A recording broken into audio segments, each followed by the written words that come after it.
Cuando el legislador tiene a su cargo la enorme tarea de legislar temas que escapan de su conocimiento, el riesgo es gigantesco. Y déjenme me explico con una idea muy fácil de entender. Hace muchos años tuve la fortuna también de ser perito en Derecho Informático en el Cuarto Circuito. Estuve 2 años como perito y de repente nos llega una carta del Consejo de la Judicatura revocándonos o retirándonos esa designación. Éramos 4 a nivel nacional y la carta era muy escueta, muy concreta. Decía, pues retiramos y revocamos su designación como perito en Derecho Informático porque el único perito en Derecho es el juez. Así decía la carta, todavía me acuerdo, esto fue con el año 2002, más o menos. Y esto me deja una enseñanza. Cuando el experto en Derecho es el juez y se le presenta una situación que no conoce, ¿a quién acude? A los peritos. Los peritos son los auxiliares de los jueces, de la justicia, para poder entender cosas que escapan de su conocimiento. Desafortunadamente en el Congreso no pasa así, no siempre sucede así, no existe la figura de peritos en el Congreso, aunque tienen asesores técnicos todos los diputados y senadores, no siempre las cosas salen de la mejor manera.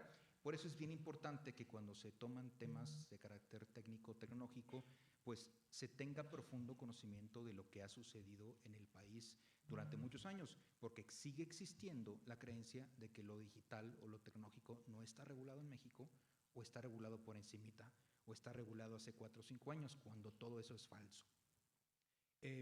¿Por qué es falso?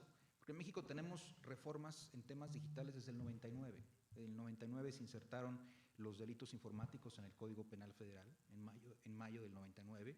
El 29 de mayo del año 2000 se publica en Diario Oficial de la Federación reformas al Código Civil Federal, al Código Federal de Procedimientos Civiles, al Código de Comercio y a la Ley Federal de Protección al Consumidor, que en conjunto le llamamos la Miscelánea de Comercio Electrónico. Le estoy hablando del año 2000, hace 23 años. En el año 2003 viene la reforma de firma electrónica del Código de Comercio y ahí podría pasarme 15 minutos hablando de muchísimas leyes que hay en nuestro país que regulan diferentes aspectos de la vida o del ecosistema digital en nuestro país. Por eso es importante tener ese background, tener ese conocimiento para poder llegar a hacer una propuesta coherente y firme en esta materia que suele ser muy poco conocida. Le pido a producción si nos ayuda con la presentación, por favor. Muy bien. ¿Qué fue lo que hicimos? Bueno, como bien lo comentó Gustavo, fue una tarea en un doble o triple frente. El primer frente y el más importante pues era darle forma al libro 8º de Justicia Digital del Código, pero también había otro reto, entrarle a la parte de definiciones, que siempre es un artículo complicado, el artículo de definiciones de cualquier ley o código, y también revisar el código entero, pues para ver qué pasa con otras personas que participaron en otros capítulos, en otros libros, para saber si no hicieron mención específica a cuestiones técnicas que son, pues hay que tratar de unificarlas o de homologarlas. Es preciso recordar, bueno, pues que este código fue publicado en el Diario Oficial de la Federación el 7 de junio del 2023. ¿Cuáles son los aspectos regulados a gran escala? Bueno, pues tenemos la integración del expediente judicial, la digitalización, el uso de firmas electrónicas, procedimiento en línea, audiencias y diligencias virtuales, sistemas de justicia digital y seguridad de la información. Y también, es sumamente importante, está de moda en muchas leyes ya hablar de principios rectores. Si nos ayuda, gracias. Olvidé que tenía aquí el ajustador, como lo estoy viendo en mi máquina, pensé que se movía solito, y resulta que no están conectadas. Fíjense cómo la tecnología no nos juega chueco. Como mi monitor de aquí abajo no está prendido, me traje mi máquina, dije, no vaya a ser las malas. A ver, principios rectores, les hablaba yo de principios rectores. Primero, elegibilidad, la libertad para elegir por un procedimiento completamente en línea, la equivalencia funcional o no discriminación, la neutralidad tecnológica, la seguridad de la información del procedimiento en línea. Esos son los principios rectores que aparecen en el Código Nacional. Hablando de definiciones, como lo comentaba hace unos minutitos, pues es prudente mencionar que me encargué de crear definiciones que no existían en todo el marco jurídico mexicano, como la definición de cadena de bloques y la definición de metaverso. Quiero decirles que México tiene el primer cuerpo normativo a nivel América Latina que contempla definiciones de blockchain y de metaverso. Así es que somos pioneros en ese sentido en la materia, nadie lo había hecho y ya lo hicimos. Hay otras definiciones que se mejoraron. Hay definiciones que se retomaron con mucha fuerza de otros aspectos normativos, como la definición de firma electrónica, la definición quizás de documento electrónico, otras definiciones que también son novedosas, como sala virtual, diligencia virtual, audiencia virtual o sistemas de justicia digital. La presentación, desde luego, dice muchas más cosas de las que yo comento, pero en aras de ser eficientes con el tiempo, voy a comentar cosas muy puntuales para pues, tener una idea de este tema. Dentro del concepto de audiencia virtual, pues se entiende toda aquella que es celebrada a través de una sala virtual, que ahorita comentaremos qué es eso. Las diligencias virtuales, en resumen, pues son las audiencias procesales distintas a las virtuales y promociones electrónicas, que dentro de un procedimiento judicial se llevan a cabo a través de pues, sistemas de justicia digital. También tenemos otras definiciones relevantes, como precisamente la definición de cadena de bloques. Este es un tema que pareciere ser muy ajeno a la abogacía, y lo es de cierta manera. Muy pocos abogados se meten en este tema, pero es un tema súper relevante porque prácticamente todos los bancos del mundo y todas las grandes empresas del área de tecnología están trabajando en blockchain, muchas de ellas están trabajando en metaverso y casi todas están trabajando con inteligencia artificial. ¿Cómo definí la cadena de bloques? Como lo hago con mis alumnos en todas mis clases: conjunto de tecnologías cuyas características buscan posibilitar la transferencia de valor en entornos digitales a través de métodos de consenso y cifrado. Se trata de una base de datos que es descentralizada, distribuida en una red de computadoras, formada por un conjunto de registros vinculados, donde se almacenan transacciones o datos que han sido diseñados para evitar su modificación o manipulación no autorizada una vez que el dato ha sido publicado.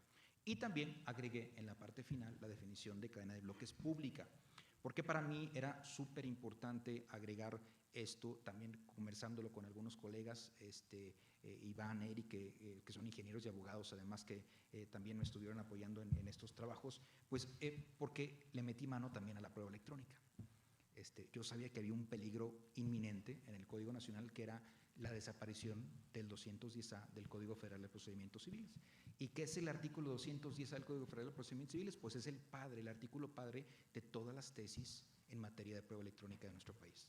No puedo decir que de todas, pero la gran mayoría de las tesis que hacen referencia a prueba electrónica citan el artículo 210A del Código Federal de Procedimientos Civiles. Yo no podía permitir que se desapareciera del radar este artículo, y por eso retomé este artículo, desde luego con algunas mejoras, y también agregué que puede ser prueba plena o es prueba plena cualquier información o mensaje o documento que conste en una cadena de bloques cuando es pública.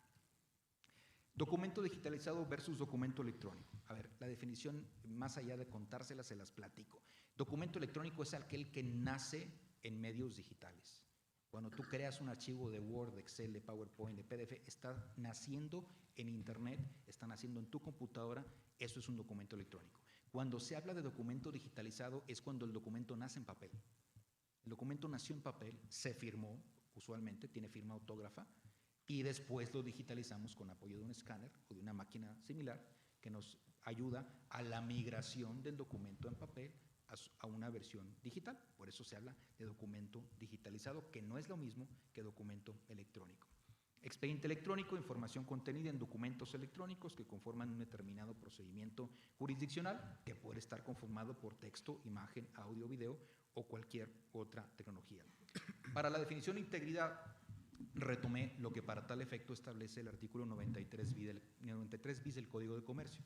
Yo participé en la reforma también del Código de Comercio, la reforma de comercio electrónico del Código de Comercio desde hace 20 y tantos años, y pues ahí incluimos, quienes participamos en esta otra reforma, el concepto de integridad, que es la única y la primera vez que aparece en un cuerpo legal, una norma mexicana, que aparezca la definición de integridad. Ahí se retomó el 93 bis del Código de Comercio, que dice que se considera que un documento es íntegro si éste ha permanecido completo e inalterado, independientemente de los cambios que pueda sufrir el medio que lo contiene, resultado del proceso de comunicación, archivo o presentación. El grado de confiabilidad requerido será determinado conforme a los fines para los cuales se generó la información y de todas las circunstancias relevantes del caso. Si ustedes ven el 93 bis del Código de Comercio, es copy-paste, ¿sí? Es prácticamente lo mismo. Luego, mensaje de datos. Mensaje de datos también es una definición que aparece en el Código de Comercio, si mal no recuerdo, en el artículo 89 bis, pues que se refiere a la información generada comunicada, archivada a través de medios electrónicos, ópticos o de cualquier otra tecnología. Y metaverso, pues es otra de las definiciones interesantes que me tocó ahí sí darle nacimiento desde mi propia imaginación. Lo definí como un espacio virtual que posibilita la convivencia social en mundos digitales a través de experiencias gráficas inmersivas en tercera dimensión, que suele utilizar tecnologías de realidad virtual, realidad aumentada, realidad mixta o híbrida, tokens y cadena de bloques. También es importante hablar de cadena de bloques cuando se habla de metaverso. ¿Y por qué tomé la decisión? Mucha gente de repente me pregunta, cuando sabe que yo le metí mano a este código, me preguntan, Joel, ¿y por qué le metiste eso del metaverso? ¿En qué te fumaste? Okay. Invita, ¿no? Invita, ¿qué te estabas fumando cuando se te ocurrió meter el metaverso? Bueno, estaba yo, desde hace 20 y tantos años doy clases y estaba preparando mis materiales y me encontré con una noticia muy interesante de Colombia. En Colombia, una juez administrativa, Magdalena, recibió una petición muy inusual de parte de una de las partes en un juicio, y esa petición era llevar a cabo las audiencias en el metaverso. Y la señora juez pues no sabía bien de qué se trataba ese asunto y dice, pues le voy a preguntar a ChatGPT, ¿qué es eso del metaverso? O sea, sí, aquí se conjugaron dos tecnologías, fíjense, dos tecnologías en un solo momento, que es la tecnología del metaverso y la tecnología de ChatGPT. Y ella hace un análisis y publica su análisis y dice, esta agencia judicial le apuesta a la tecnología, le apuesta a la transformación digital, no tiene ningún motivo ni razón para negar la solicitud del ciudadano que ha solicitado que la audiencia se celebre en el metaverso. A fin de cuentas, lo que sucede en el metaverso es un intercambio electrónico de datos que está regulada por la ley número tal, ya ven que las leyes en Colombia son con número, y pues va adelante. En ese momento dije, tengo que hacer algo en México. Si esto ya pasó en Colombia y pasó porque una juez valiente tomó la decisión de aceptar el metaverso como medio para celebrar una diligencia, dije, pues ahora lo vamos a poner en la ley para que no haya opciones de que no quiero o de que no se puede. Ahí está ya en la ley. Notificación electrónica, creo que es bastante obvio. Procedimiento en línea, todo procedimiento contencioso o no contencioso regulado en el código que se tramite usando sistemas de justicia digital. Sala virtual, déjenme ver, aquí está, y aquí viene algo interesante. Fíjense en sala virtual lo que hice. Programa de cómputo, herramienta, plataforma electrónica de videoconferencia, metaverso, sistema de realidad virtual o aumentada, sistema holográfico o cualquier otro medio tecnológico designado como sistema de interacción a distancia que permite la transmisión de audio, video e imágenes, así como una comunicación sincrónica entre las partes que participan en cualquier acto procesal y órgano jurisdiccional. Aquí hay otra palabra rara que no está definida, que no creí la necesidad de llegar a tanta definición, que es sistema holográfico.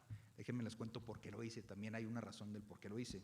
En 2018 me invitaron a dar una conferencia en el TEC de Monterrey, Campus Querétaro, y uno de los ponentes se estaba tardando mucho en llegar, hasta que de repente vimos un movimiento extraño en el estrado, vimos que acercaron un aparato que pues nadie sabía qué era, y de repente sale Alejandro Poiré, que ustedes probablemente conozcan o recuerden, y sale Alejandro Poiré como holograma en el evento. Estaba como holograma, no estaba presente, y lo primero que hace es disculparse, dice, discúlpeme, tuve un contratiempo, no pude llegar a Querétaro, pero estoy presentándome como holograma ante este evento y ante todos ustedes para platicar sobre la justicia y otras cosas interesantes. Desde ahí recuerdo muy bien que el TEC de Monterrey tiene un programa de profesores holograma desde hace varios años, donde se buscan los mejores profesores para que no se queden en una ciudad, sino que los mejores profesores puedan llegar a todos los campus del sistema TEC a través de clases vía holograma. Entonces también es posible, esa tecnología existe, ya se usa en algunos contextos, así es que pudiera ser en un futuro cercano que adoptemos ese tipo de tecnologías. Videoconferencia, sistema interactivo de comunicación que transmita en forma simultánea en tiempo real imagen, sonidos o datos a distancia. Aquí tenemos el índice del libro octavo de Justicia Digital, disposiciones generales, procedimiento en línea y sistemas de justicia digital. Vamos a ver primeramente, pues, lo más importante, lo mencionó Gustavo, lo mencionó el ministro Pardo. Todos los procedimientos regulados por el código pueden tramitarse bajo la modalidad de procedimiento en línea, al igual que cualquier otra modalidad procesal, pues será gratuita. En los procedimientos en línea, la autoridad jurisdiccional garantizará que la justicia digital sea equitativa y sea segura. Y luego vienen los principios rectores, que son importantes para este efecto. El principio de elegibilidad, como su nombre lo sugiere, indica que las partes tienen el derecho de optar voluntariamente que los procedimientos regulados por el código se tramiten de forma digital y en línea. Es decisión de las partes. Pero adivinen qué, también podrá ser sugerencia de la autoridad jurisdiccional. Si la autoridad está presente en un medio tradicional, físico, presencial, impreso, de procesal, y ve la oportunidad de llevarlo en línea o llevarlo a través de medios electrónicos, el órgano jurisdiccional, la autoridad jurisdiccional, tendrá la facultad de exhortar a las partes para que se puedan llevar a estos asuntos en línea. Principio de equivalencia funcional o no discriminación. Este principio es importantísimo porque nace en el Código de Comercio en el año 2000 y en el año 2003.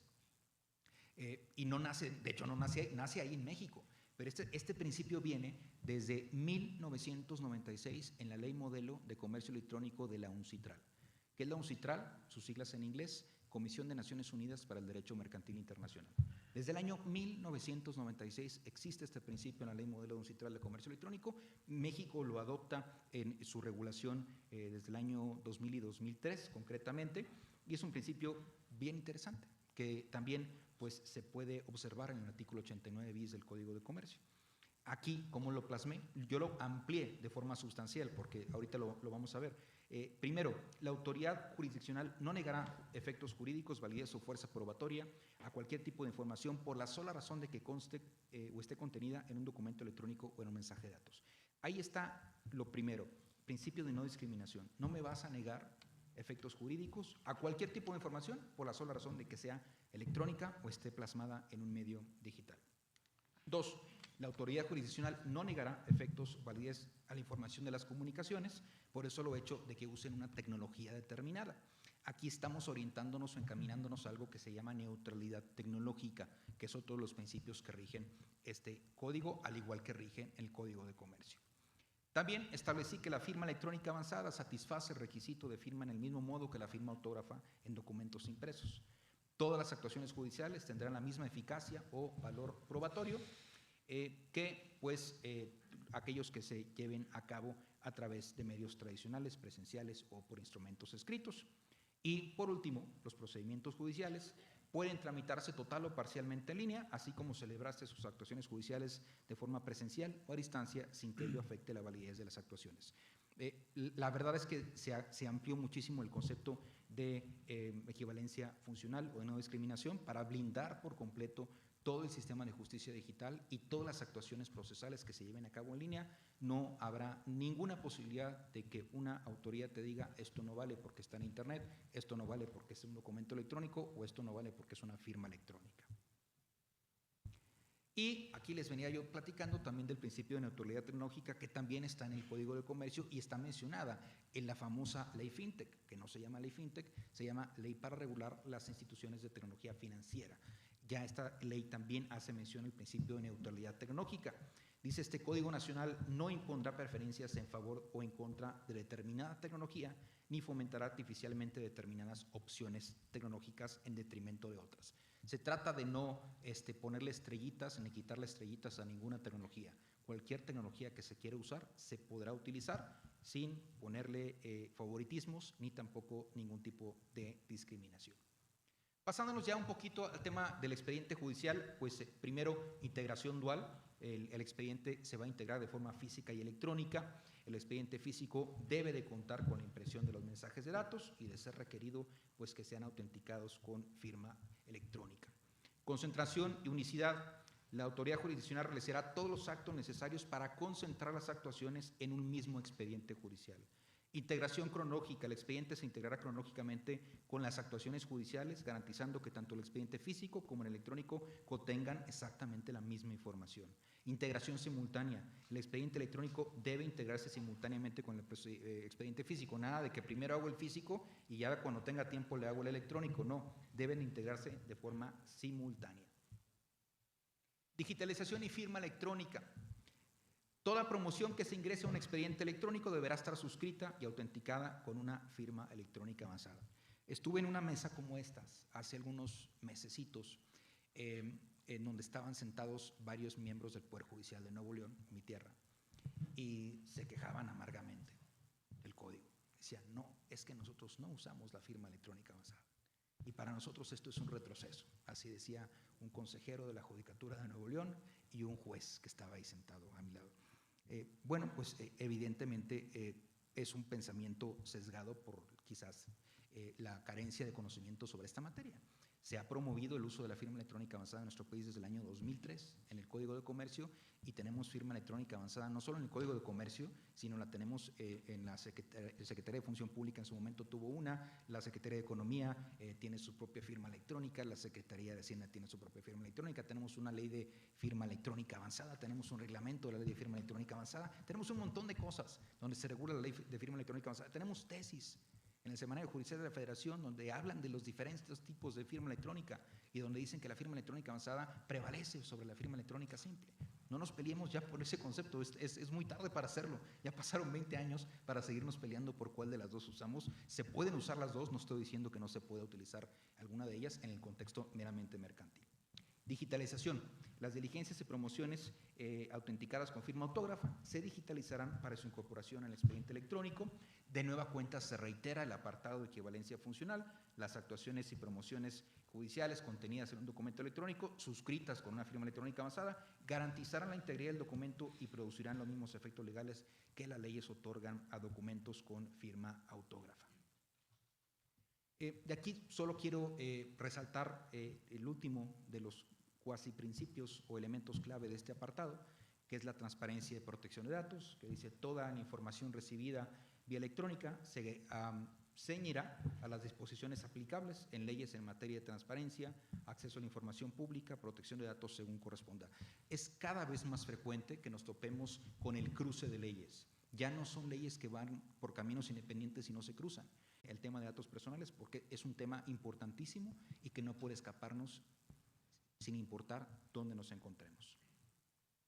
Escritos autenticados vía FEA, pues así se abrevia, no es que esté yo diciéndole mal a alguien, ¿no? La FEA es la firma electrónica avanzada, ¿no? Las partes intervenientes en un procedimiento en línea pueden presentar todos los escritos y promociones de forma electrónica o a través de documentos digitalizados, en cuyo caso deberán ser autenticados a través de la firma electrónica avanzada. Cuando haya que participar en una audiencia virtual, pues será necesario que los participantes se identifiquen, para lo cual será necesario que presenten ante la Cámara su identificación oficial vigente con fotografía para que quede una evidencia digital videograbada de que existió una adecuada identificación de las partes, y además se podrá incluir cualquier elemento de identificación adicional que autorice la autoridad jurisdiccional. Hay muchos elementos de autenticación a través de medios electrónicos que pueden utilizarse, pero todavía entendemos que hay cierta reticencia, por eso se dejó cierta flexibilidad para que pudieran implementarse diferentes medios de identificación. Hablando de testimonios, declaraciones o peritajes, cuando deban de rendirse con el objeto de garantizar las condiciones de autonomía y libertad en su emisión, la autoridad jurisdiccional podrá ordenar a su criterio que la persona declarante lo haga en un área de transmisión designada por la propia autoridad.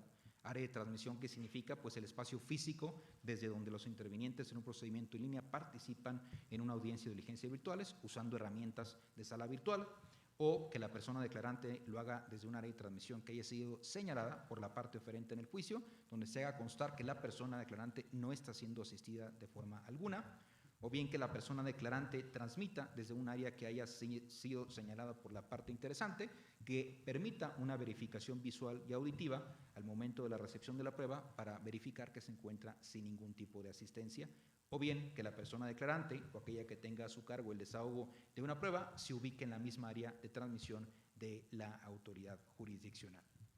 Y bueno, hablando de las audiencias y diligencias virtuales, pues tenemos la modalidad virtual.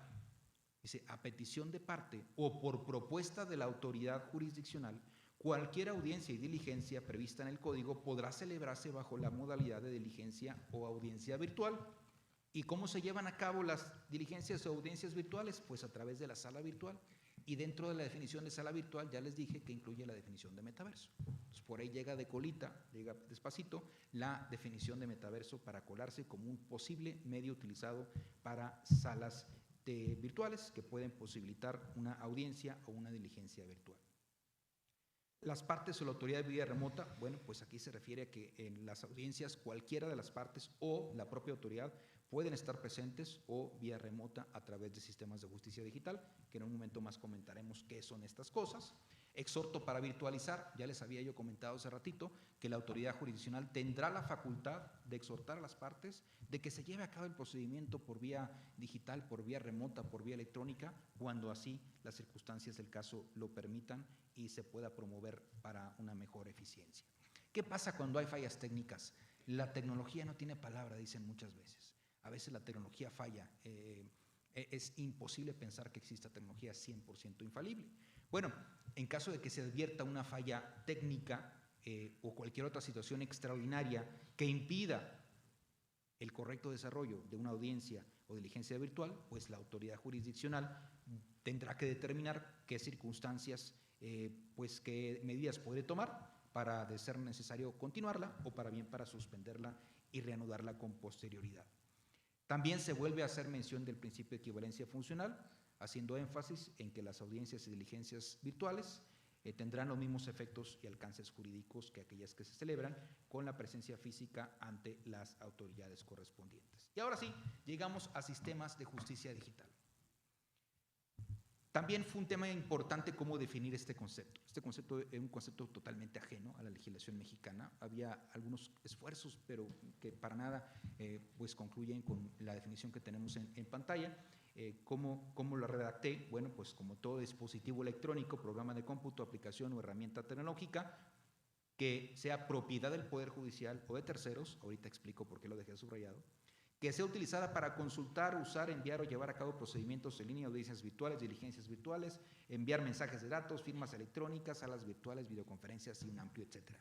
¿Por qué dejé subrayada ese apartado, que es un apartado bien importante que recuerdo que hasta Gustavo me lo cuestionó?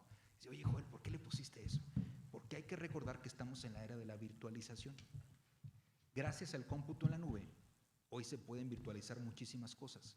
Antes era muy difícil que las empresas pudieran incurrir en procesos de transformación digital porque la tecnología cuesta. El ministro Pardo lo mencionó, dijo, va a estar muy difícil el camino porque se necesita presupuesto. Bueno, con esta frase me aseguré que ese presupuesto pueda bajarse de forma sustancial. ¿Por qué? Porque los fierros, la tecnología no tiene por qué necesariamente ser propiedad del Poder Judicial. Hoy en día, cuando nos conectamos a una videoconferencia, ¿qué herramientas usamos? Teams de Microsoft, Webex de Cisco, Zoom de Zoom Ventures o Meet de Google Meet. Usamos herramientas de terceros. Cuando nos vamos al correo electrónico, aunque el correo diga @consejo tal o @mi empresa tal, el correo es de Gmail. Ustedes entran a la plataforma de Gmail para poder enviarse correos al interior de su organización, al interior de su juzgado, al interior de su institución. Están utilizando los sistemas de Gmail. ¿Y qué creen? Pues la información está en la nube. Muchas veces lo que organizamos, lo que guardamos, está en la nube. ¿Y la nube qué significa? Que es la computadora de alguien más.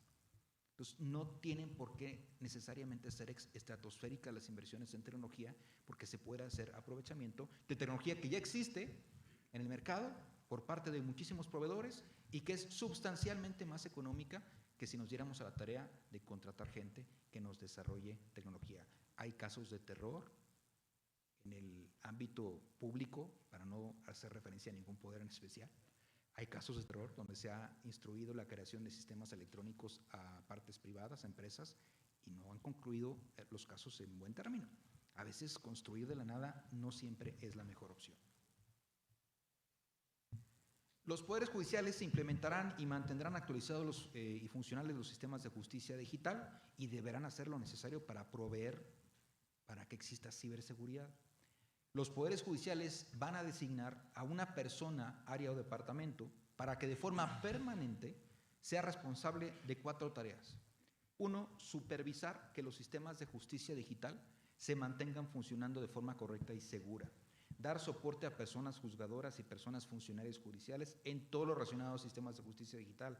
Atender quejas y orientar a usuarios de sistemas de justicia digital para que comprendan la forma de operar de dichos sistemas y para corregir cualquier falla, error o intermitencia o problema que afecte, impida o obstaculice el funcionamiento de sistemas de justicia digital. Aquí desde luego que es necesaria la inversión. Y aquí no lo podemos negar. Se necesita primero invertir en capacitar al personal para que ese personal tenga a su vez la capacidad de poder asistir tanto a las personas juzgadoras como a los usuarios de sistemas de justicia digital. Los sistemas de justicia digital deben contar con garantías sólidas de uso y de funcionamiento que les brinde continuidad y soporte permanente a los usuarios en estos sistemas. Cuando uno se desarrolla o se envuelve en el ámbito tecnológico, es de lo más común escuchar de 3 letras, que son SLA. ¿Qué son las SLA? Yo las vi muchísimas veces cuando fui director jurídico de una empresa americana que fabrica cajeros automáticos a nivel mundial. ¿Y qué son los LSA? Los Service Level Agreement. ¿Y qué es un Service Level Agreement? Es un acuerdo de niveles de servicio, como su nombre lo sugiere, su traducción lo sugiere al español. ¿Qué significa esto? Tienes que decirle o tienes que asegurarte de que tu proveedor te va a dar cierto Service Level Agreement y te va a garantizar que cuando se caigan las cosas, te va a dar una garantía de cuánto tiempo va a pasar desde que se caen las cosas y las reportas al momento en que están nuevamente en línea. Ahí vienen las redundancias, los sistemas de prevención, de respaldo y muchísimas cosas más. Por eso me aseguré de incurrir o de crear esta obligación particular. Gozar de medidas de seguridad de la información confiables y robustas. Cuando por caso fortuito, fuerza mayor o por fallas técnicas se interrumpa el funcionamiento de uno o más sistemas de justicia digital, pues se suspenderán los plazos por el tiempo que se haya interrumpido el funcionamiento. Luego llegamos a comentar el principio de seguridad de la información, ya llegando a la parte final. Pues primero, todo procedimiento en línea deberá ser llevado a cabo protegiendo la información y los sistemas de información contra el acceso, uso, divulgación, modificación y destrucción no autorizados, con el fin de proporcionar confidencialidad, integridad y disponibilidad. Y aquí quiero hacer una pausa para hacer una reflexión. Estamos inmersos en 8, 9 o no sé si más propuestas de leyes de ciberseguridad de nuestro país. Y la gente sigue diciendo es que México no tiene leyes de ciberseguridad. Yo hice desde hace años un mapeo y tenemos más de 40 leyes que tienen o establecen obligaciones de confidencialidad de la información, de seguridad de la información, de disponibilidad de la información o de integridad de la información, que entre esos 4, 3 de ellos son el componente esencial o la tríada de la seguridad de la información. Así es que es una falacia eso de que en México no tiene leyes de seguridad. No tiene una ley que aglutine todas las obligaciones, eso es cierto, pero hay cuando menos 30, 40 leyes que hablan de ciberseguridad o de seguridad de la información. Así es que es importante que en la era digital en donde nos involucramos, pues siempre se extiendan los esfuerzos para dotar de seguridad a todo aquello que se desenvuelve en planos digitales. Y bueno, ya para cerrar mi charla, les dejo por ahí una slide donde explico cuáles son las acciones básicas que debe adoptar la autoridad jurisdiccional para dotarle de seguridad al expediente electrónico, así como procedimientos en línea en todos los sistemas de justicia digital, implementar políticas y programas que prevengan, mitiguen y detecten y eliminen amenazas y riesgos cibernéticos, verificar la vigencia de certificados de firmas electrónicas, verificar correcto, adecuado funcionamiento de programas, usar comunicaciones electrónicas cifradas. ¿Recuerdan la palabra espionaje? Que sale a cada rato en el ámbito político. ¿Por qué creen que hay espionaje? Porque no protegemos nuestras comunicaciones. Porque no nos preocupa utilizar un canal seguro para guardar y para comunicar información. Por eso hay el espionaje. El espionaje existe porque no estamos acostumbrados a proteger nuestra información, nuestros dispositivos y nuestras comunicaciones. Corroborar en los enlaces y documentos electrónicos y los mensajes de datos que estén libres de virus o códigos maliciosos. Comprobar la integridad de la accesibilidad de formato y contenido de documentos que formen parte de expedientes judiciales. Corroborar fehacientemente la identidad de las partes. Aplicar soluciones o mecanismos que aseguren la conservación, integridad y disponibilidad de todas las resoluciones judiciales y la información que se contenga en el expediente electrónico. Y por último, mantener respaldos seguros. ¿Se acuerdan de la palabra ransomware? Que está de moda desde hace muchos años. Ransomware es un código malicioso que se mete a tu máquina como si fuera un virus, te cifra la máquina y te piden un rescate en bitcoins o en criptomonedas. Y hay muchísimas empresas e instituciones, Pemex, entre otras, que ha sido víctima de ataques de esta naturaleza, de ransomware. Es muy fácil que la gente, si no conoce de tecnología, caiga en ese tipo de ataques de secuestro de información. Por eso también incluí un apartado donde exista la obligación permanente de mantener respaldos seguros de toda la información, a efecto de que si nos vemos en una problemática de esta naturaleza, pues tengamos un respaldo que nos pueda apoyar a levantar toda la comunicación y la información y no estar llorando las pérdidas que pueden ser catastróficas. Muchísimas gracias.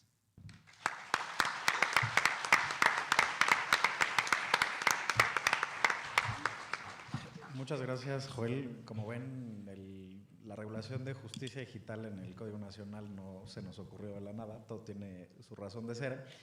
Y porque además pues las llamadas y videollamadas que tuvimos fueron infinitas y tomamos en cuenta la opinión de muchos expertos y por supuesto del grupo técnico revisor.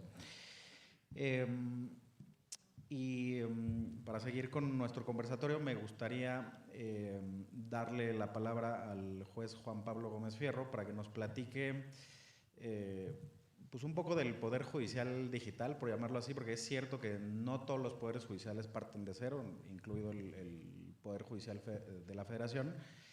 Ya hay algunas, digamos, avances en materia de juicio en línea, de expedientes electrónicos, ¿no? Y me gustaría que nos platicara eso, ¿no? Como el estado actual que tiene el Poder Judicial o los poderes judiciales, su experiencia en derecho comparado y qué perspectivas vería usted con esta regulación del Código Nacional. Muchas gracias, maestro Gustavo Cárdenas Soriano, por la invitación. Gracias a esta Escuela Federal de Formación Judicial también por la invitación para participar con destacadas y destacados ponentes sobre el tema de justicia digital, que es en particular un tema que a mí me ha llamado mucho la atención desde hace algún tiempo, y particularmente porque en la jurisdicción en la que actualmente estoy adscrito es común que ya los juicios se presenten de manera digital. La transición ha sido más acelerada. Yo creo que esto se debe en gran parte a los agentes económicos, que son principalmente quienes comparecen a los juicios y que tienen una capacidad económica que les permite poder tener las herramientas necesarias y poder llevar sus juicios a través ya de las vías que actualmente ha establecido el Consejo de la Judicatura Federal. Para estructurar esta pequeña exposición y darles un panorama acerca de cómo es que yo veo el tema de la justicia digital, me gustaría empezar por hablar de algunos antecedentes. El surgimiento de las tecnologías de la información y de la comunicación, las denominadas TIC. Estas han en realidad venido a revolucionar la vida y las actividades humanas en muchos ámbitos. Acceso a la información y a la comunicación, ya las noticias, el internet, todo lo recibimos por esta vía, difusión de ideas, banca, comercio, ya muchas personas no van al súper, ya todo lo piden a través de una aplicación, educación, salud, ahora con el tema de la pandemia. En realidad el acceso a estas tecnologías, a la banda ancha y al internet, se ha vuelto una precondición para el ejercicio de muchos derechos humanos. Hace 10 años, en 2013, se reformó la Constitución, en particular el artículo 6 constitucional, y se estableció a nivel constitucional la obligación del Estado de garantizar el acceso a las TIC, las tecnologías de la información y la comunicación, a la banda ancha y al internet.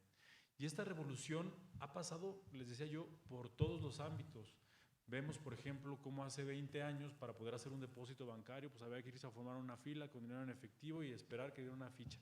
Y si no tenía la ficha, el sello de la institución bancaria, nadie como que se la creía y decía, no, pues esto no me da confianza, ¿no?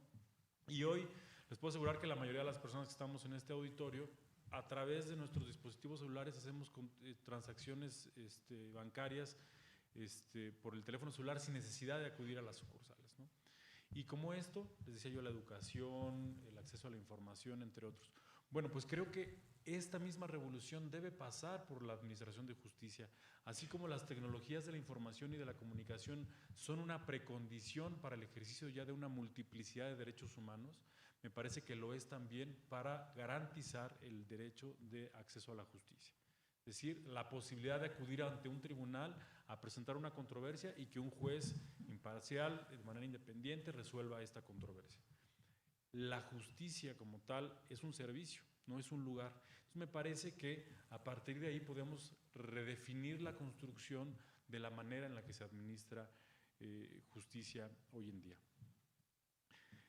He notado, por ejemplo, que en el mundo ha transitado quizá a pasos más acelerados que nosotros en cuanto se refiere a los temas de justicia digital. Muchos países, en un estudio de derecho comparado que hice para la revista Nexos y que pueden encontrar googleando quizá ahí mi nombre y el nombre de Poder Judicial Digital, he encontrado que diversos países han dado ya pasos muy avanzados en temas de justicia digital y que permiten a un sistema como el nuestro, un sistema de impartición de justicia como el nuestro, pues adoptar y aprovechar este tipo de avances para los casos concretos a los que nos vamos a enfrentar pues en los próximos años.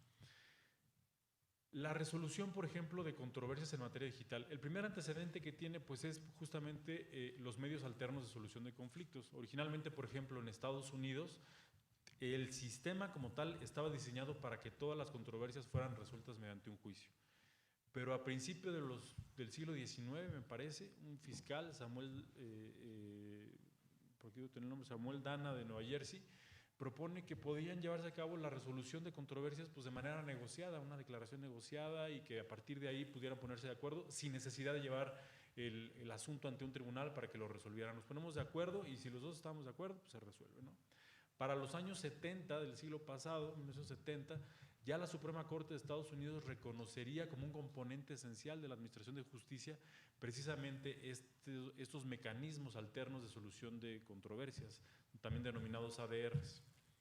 Bueno, esto se entrelaza o se entremezcla también con la solución de controversias en materia comercial, principalmente eBay y Amazon hace pues también casi 3 décadas, inician precisamente tratando de resolver una gran cantidad de controversias en la venta de artículos y productos en línea a través de sistemas ya automatizados, primero con un contestador que te decían que estaban trabajando en la solución del conflicto, y ya más adelante sistemas muy avanzados como los que vemos hoy en algunas aplicaciones como Amazon, donde tú puedes comprar un producto, si estás inconforme puedes prácticamente llevar un procedimiento administrativo seguido en forma de juicio muy breve para resolver ese conflicto. Ofreces pruebas, tomas una foto del producto, no estoy de acuerdo, lo regreso, me puedes devolver el dinero, tienes un plazo determinado para poder llevar a cabo eso. Entonces, el antecedente de la justicia digital tiene ya bases muy sólidas, y bases muy sólidas que utilizamos todos los días, así como utilizamos ya la banca electrónica y la banca digital. Me parece que debemos dar un paso importante también tratándose ya de la justicia digital. Estados Unidos, por ejemplo, ha establecido un sistema al que se ha denominado Modria, que ha sido capaz de resolver millones de controversias en materia mercantil, algo así como 1,000 millones. Es una cantidad de verdaderamente relevante como para poder adoptarlo en un caso como el nuestro, y poder también establecer quizá una válvula de escape para la sobresaturación de trabajo en los tribunales, y sobre todo también por la creciente litigiosidad que se ha dado en todos los ámbitos también de la actividad humana, ¿no? Vemos primero este sistema Modria, bueno, luego en 2018, ya casi para iniciar, poco antes de que iniciara la pandemia, vemos que también la Corte de Utah pues ya estableció un sistema de justicia digital más o menos robusto, donde ya había juicios en línea y actuaciones judiciales por medios electrónicos y audiovisuales. Alemania me parece que es uno de los principales países que ha establecido, por ejemplo, ya un sistema de justicia digital. Además, como son los alemanes, como muy esquematizado, como con esta ingeniería constitucional que tienen y en la manera de hacer las cosas por distintas etapas o fases.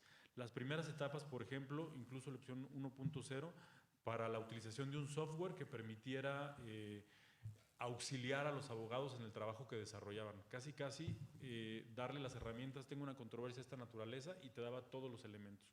En una segunda fase ya llevar a cabo servicios jurídicos automatizados, es decir, elaboración de demandas, escritos, contestaciones, etcétera, ya a través de estos sistemas automatizados, y ya en una tercera fase la realización de contratos inteligentes a través de sistemas de inteligencia artificial, donde prácticamente tú le pones qué es lo que quieres acordar o lo que quieres convenir, y prácticamente el sistema te realiza todo, ¿no? Los Países Bajos, por ejemplo, han también realizado un importante avance en esta materia. Sobre la base de Modria, de este sistema que estableció Estados Unidos, ellos lo utilizaron, por ejemplo, para la solución de controversias en materia familiar. Y con un carácter innovador, por ejemplo, Modria califica la admisión de los cónyuges al sistema. Busca generar canales de comunicación entre ellos, resolver temas relevantes como la custodia de los hijos, el régimen de visitas, vivienda y acuerdos económicos, lo mismo que la manutención. Los acuerdos alcanzados son revisados por un abogado imparcial, y en una parte final los acuerdos alcanzados pueden con la cooperación, perdón, de la Junta de Asistencia Legal Neerlandesa, están desarrollando una nueva plataforma que retoma también la experiencia de otros países. Brasil. Brasil tenemos que también ha tenido avances importantes en materia digital. Está desarrollando 7 proyectos. La principal finalidad que buscan es un proyecto del Supremo Tribunal Federal que busca el aprovechamiento del contenido de los procesos, es decir, como la información que ya obra dentro de los propios sistemas del Poder Judicial para facilitar la localización de documentos, identificación de procesos y reducir el tiempo en la tramitación. También, por ejemplo, Brasil ha optado por la reasignación de actividades. Si se empiezan ya a llevar a cabo procesos de manera automatizada, pues muchas plazas laborales o actividades que ya no se deberían realizar, estas pasan a reasignarse para justamente centrarlas y enfocarlas al sistema de justicia digital. Tenemos Argentina, por ejemplo, ha establecido un ambicioso sistema también llamado Prometea, un algoritmo en una fase inicial que plantea predecir un caso judicial en menos de 20 segundos con una tasa del 96% de acierto. En materia de ejecuciones fiscales promete emitir sentencias de remate con mayor agilidad, detecta y sugiere en pocos segundos los casos prioritarios en materia de salud bajo la supervisión humana, y en la Corte Interamericana de Derechos Humanos ha sido un asistente virtual para la consecución para la creación de notificaciones como una herramienta de búsqueda avanzada y como un asistente virtual para la resolución de casos concretos. Vemos que el mundo entonces ya tiene muchos avances en materia de justicia digital y que pueden servir de base para nuestro sistema de justicia. A pregunta expresa o planteamiento expreso del maestro Gustavo Cárdenas sobre cómo estamos en México, me parece que estamos muy atrasados si hacemos una comparativa con los otros países. Vemos, por ejemplo, que el nuevo Código Nacional de Procedimientos Civiles y Familiares lo que establece es un esquema muy parecido al que previó la Ley de Amparo hace 10 años, en 2013, cuando se expidió en la obligación de establecer un expediente electrónico, pero también tener el expediente físico. Eso me parece que es una tarea doble que implica justamente la erogación de una multiplicidad de recursos, tanto económicos como humanos, para una tarea en específico. En estos 10 años no hemos, en el Poder Judicial Federal, terminado de consolidar el expediente electrónico, aunque tiene unos avances increíbles y que ya podemos hablar de que es una realidad. Pero, por ejemplo, el artículo 3 de la Ley de Amparo, como está redactado hoy en día, dice que el expediente físico y el electrónico deben de coincidir en su integridad. Desde mi particular punto de vista y la interpretación que yo tengo de ese artículo, que es muy similar a lo que establece el Código Nacional, la idea que se tenía era que fuera como un primer saque, de manera que se fuera o se pudiera en un inicio analizar o llevar a cabo estos dos expedientes en lo que transitábamos al expediente electrónico. Pero pasaron 5 años y no había pasado absolutamente nada. Llevábamos los dos y el electrónico como que estaba medio olvidado. Fue en realidad la pandemia la que le dio un impulso muy importante a la justicia digital, porque sin esta difícilmente hubiéramos podido mantener la prestación del servicio público de administración de justicia. Cerrados los tribunales, una imposibilidad de que hubiera una cantidad mayor de personas en un espacio muy reducido, la obligación de mantener este servicio público. Entonces tuvimos que llevar a cabo las primeras videoconferencias. A mí me tocó más o menos por 2020, en el mes de abril, cuando se presentaron los primeros amparos contra las reformas en el sector energético, donde los abogados naturalmente querían comparecer para formular alegatos en relación con todos los temas que estaban vinculados al sector eléctrico. Y la propia Ley de Amparo establece que las partes pueden acudir a la audiencia incidental. La única manera que teníamos de garantizar esta comparecencia era a través de estas vías, y nos inventamos pues prácticamente en esos momentos pues, el uso del FaceTime y de FaceTime, de WhatsApp, entre otros. Los actuarios, un actuario me dio cuenta con la realización solamente entre 2020 y 2021, de 2,000 notificaciones personales a través de WhatsApp, de FaceTime. Le decía, a ver, ponte de acuerdo con los abogados, no vayas porque las oficinas están cerradas, los abogados no están en sus oficinas, hagamos uso de estas tecnologías, con base en la normativa podemos interpretar que es posible, nadie se opuso, todos estuvieron de acuerdo, la mayoría de los abogados y las abogadas están trabajando en su casa y pudimos como llevar a cabo esta transición. Pero esto desde una jurisdicción especializada, donde les decía yo que la mayoría de los agentes económicos pues tienen los recursos necesarios, la innovación, la tecnología, para poder presentar las demandas de manera electrónica. Sobre todo porque hay incentivos en la ley actualmente que permiten prescindir del requisito de las copias cuando la demanda la presenta electrónicamente. Entonces, pues en muchos de los casos, y además eran demandas de 1000 hojas en materia de competencia económica para impugnar ley de la industria eléctrica, ley de hidrocarburos, todas las regulaciones secundarias en la materia que se emitieron por parte de la Comisión Reguladora de Energía, de la Secretaría de Energía, entre otras. Y entonces, pues para ellos era incluso más conveniente, ¿no? En lugar de ir a comprar 2 cajas de hojas para presentar 10 demandas, pues en realidad presentas 2 electrónicas y que las hojas las ponga el juzgado, porque sí teníamos que llevar a cabo, de cualquier manera teníamos que llevar los 2 expedientes. ¿Qué sucede? En diciembre del año pasado ya hay una regulación ya más robusta por parte del Consejo de la Judicatura Federal que hace una interpretación, podría decir cuestionable, del artículo 3º de la Ley de Amparo, pero que es vigente y que dice, debemos entender que conforme a la realidad actual, el expediente, llamémoslo así, madre, es el expediente electrónico y el expediente físico es solamente un respaldo, es decir, ya no hay una obligación para que deban coincidir íntegramente los dos. ¿Qué debes de tener en el expediente físico? Solamente las constancias que así se presenten, mientras que en el electrónico debes generar ya los documentos electrónicos por los acuerdos que tú generas y vincular las constancias físicas al electrónico, ¿no? Eso hemos hecho, al menos en mi juzgado, desde diciembre del 2022 y a la fecha.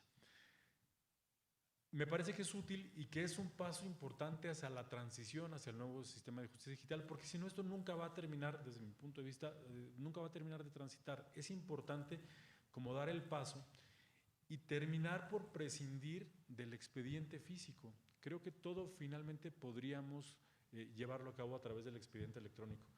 Hay obstáculos, no los desconozco, particularmente la brecha digital. La brecha digital supone que no es el mismo acceso a las tecnologías de la información y de la comunicación que tiene, por ejemplo, una persona que ni siquiera tiene los servicios básicos en la Sierra de Guerrero, a una persona que vive en la zona conurbada de Nuevo León, en San Pedro Garza García, y que tiene toda la tecnología disponible a su alcance. Este último quizá podría presentar una demanda fácilmente a través de las vías digitales, mientras que el otro difícilmente tiene acceso hasta un tribunal, ¿no? Entonces debemos buscar, no solamente desde los poderes judiciales, me refiero al federal y los locales, porque esto involucra a los poderes judiciales locales, que además tienen también una reducción importante presupuestal y que dificulta en muchos casos contribuir a esto. Me parece que debe ser una política pública interinstitucional que ayude a reducir la brecha digital. ¿Qué ha hecho, por ejemplo, el Consejo de la Judicatura Federal y que me parece muy acertado para romper esta brecha digital? Es poner a disposición de las y los justiciables en cada uno de los recintos judiciales equipos de cómputo con acceso a internet para que puedan eventualmente llegar ahí y presentar sus demandas, y esto les permite tener un acceso a la justicia a través de estos servicios digitales. Pero faltaría más, porque mientras no tengamos un expediente electrónico enteramente digital, difícilmente vamos a poder transitar hacia un sistema de justicia digital. Hoy, por ejemplo, la firma electrónica ya es una realidad en materia de justicia federal. Los documentos, sentencias, acuerdos y resoluciones se firman electrónicamente. Me parece que podemos, en atención a lo que decía el maestro, hacer una especie de unificación o revalidación de todas las firmas digitales reconocidas ante las autoridades para que todas sean válidas. Si una firma que reconoce el SAT, con esa puedes presentar una demanda de amparo. Es decir, que puedan convalidarse estas firmas y que no como las contraseñas de todos los sitios a los que entras, que tienes una contraseña para cada sitio y ya no te acuerdas de cuál es porque tienes 30 contraseñas. Una sola firma. Si la sacaste en el Poder Judicial, que te sirva para el SAT. Si la sacaste para el SAT, que te sirva para el Poder Judicial. Pero esto sería una manera también de simplificar el trámite. Una parte que me parece que sería también muy importante para poder transitar.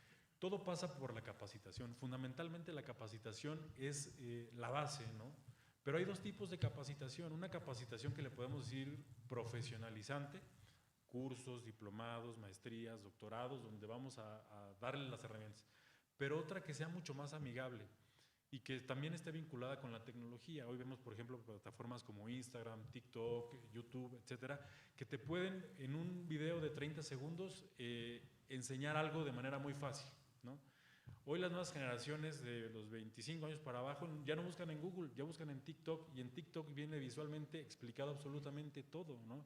Entonces bien podrías explicarle ahí cómo sacar la firma electrónica, cómo presentar una demanda, hacer, por ejemplo, uso de una política institucional que en su momento tuvo el SAT, ¿no? Que tenía, por ejemplo, a ciertos profesionistas que iban iniciando en el SAT trabajando, por ejemplo, y lo que hacían era que llegaba alguien a presentar una declaración y entonces estaba uno formado para hacer el trámite, llegaba un profesionista y te decía, ¿qué trámite viene a hacer? ¿Trae su USB? A ver, véngase, aquí le vamos a ayudar y su firma electrónica es esta y tal. Y así fueron cambiando la mentalidad de cómo hacíamos los trámites en el SAT, al grado de que ya prácticamente la mayoría de las cosas son electrónicas.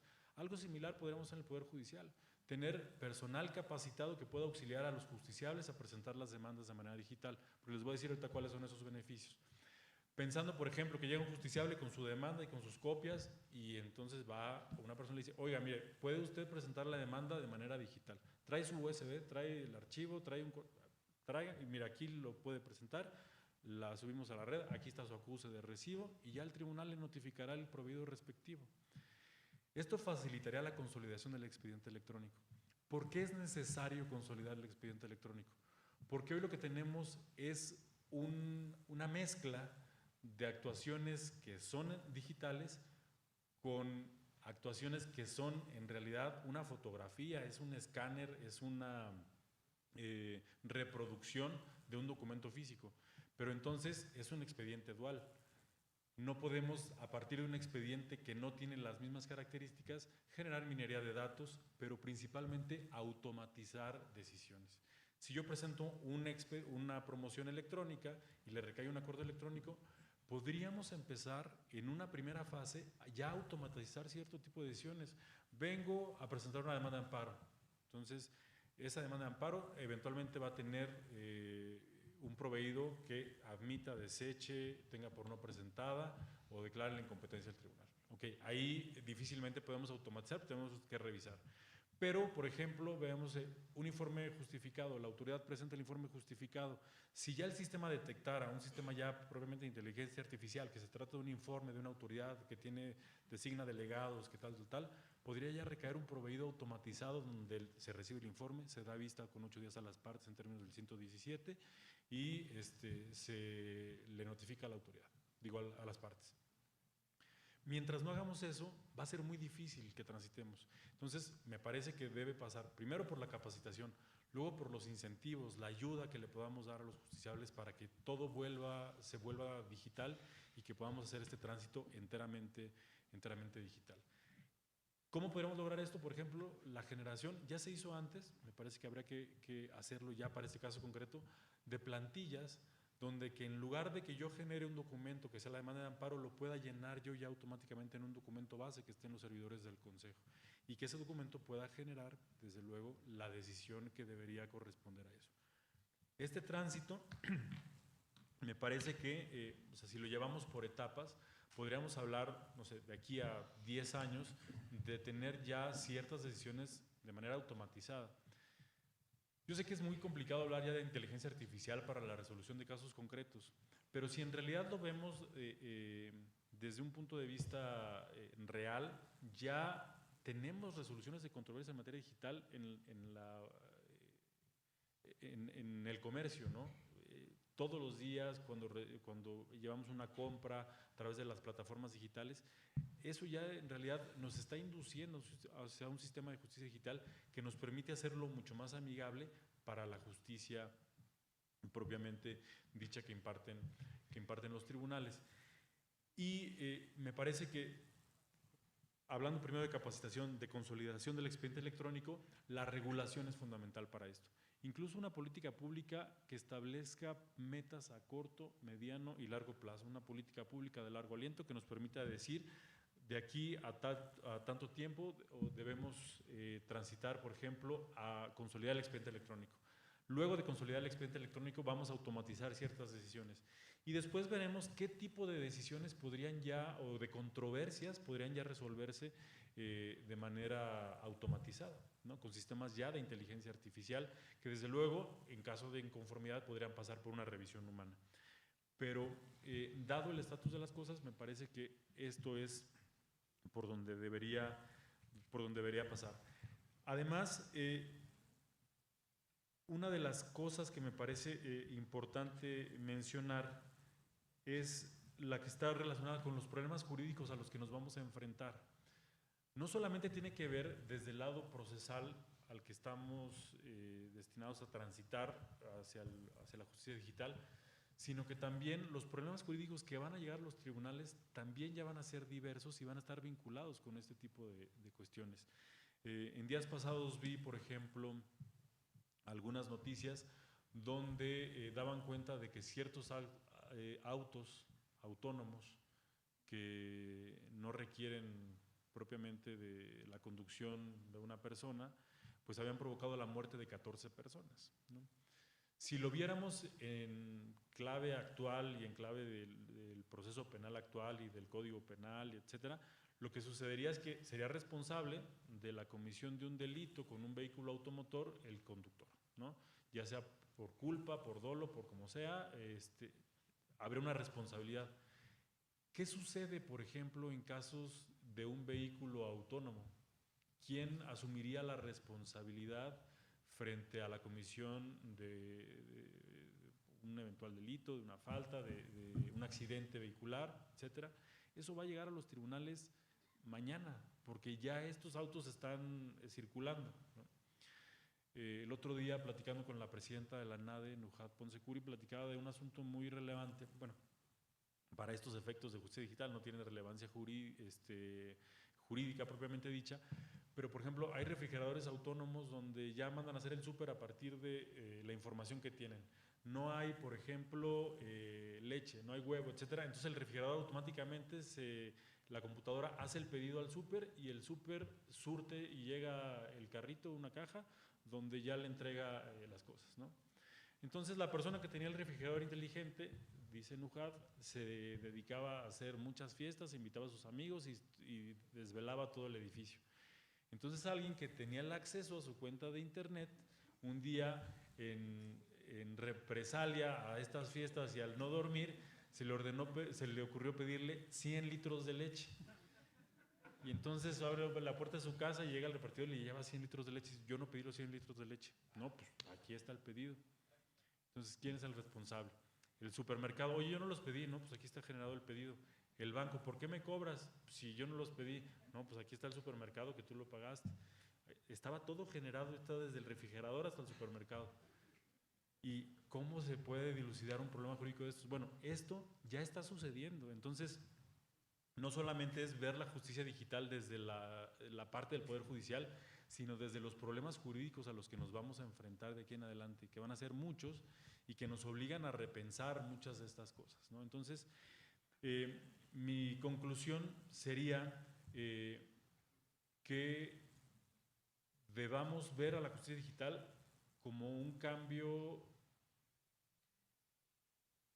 de paradigma, si se permite, en cuanto a la forma en la que la hemos entendido, ¿no? Yo me acuerdo cuando empecé yo como meritorio en los juzgados de distrito, allá en el año 2002, hace 21 años, me preguntaba, ¿cómo es posible que sea el año 2002 y estemos cosiendo expedientes? ¿Cómo a nadie se le ha ocurrido en 200 años inventar un sistema para que no cosamos con una aguja y un hilo un expediente, ¿no? Y hoy en día me doy cuenta que la respuesta es esta, es en realidad la justicia digital, el expediente electrónico, los archivos, en lugar, por ejemplo, un cambio de presupuestal, en lugar de tener archivos y recintos donde guardemos ahí los expedientes, pues tener mejores servidores con mayor capacidad, etcétera. En lugar de, por ejemplo, la labor que realizan los actuarios, hoy me parece a mí, y si me estoy excediendo me dicen, pero me parece obsoleta porque notificar una determinación y andar por toda la ciudad manejando un coche para llevar 20 notificaciones cuando ya la tecnología te permite saber que alguien mandarle a alguien un documento, una información y saber que la recibió y darlo por notificado. Bueno, no hemos llevado a cabo esa transición y eso, por ejemplo, lo podíamos transitar como lo hizo Brasil. El personal que, por ejemplo, se realiza a la realización de notificaciones que lleva a cabo esta actividad, podría reasignarse a la realización de labores sustantivas como la elaboración de proyectos de resolución, por decirlo de alguna manera, ¿no? Entonces, sí que sea un cambio de paradigma en cómo vemos a la justicia digital.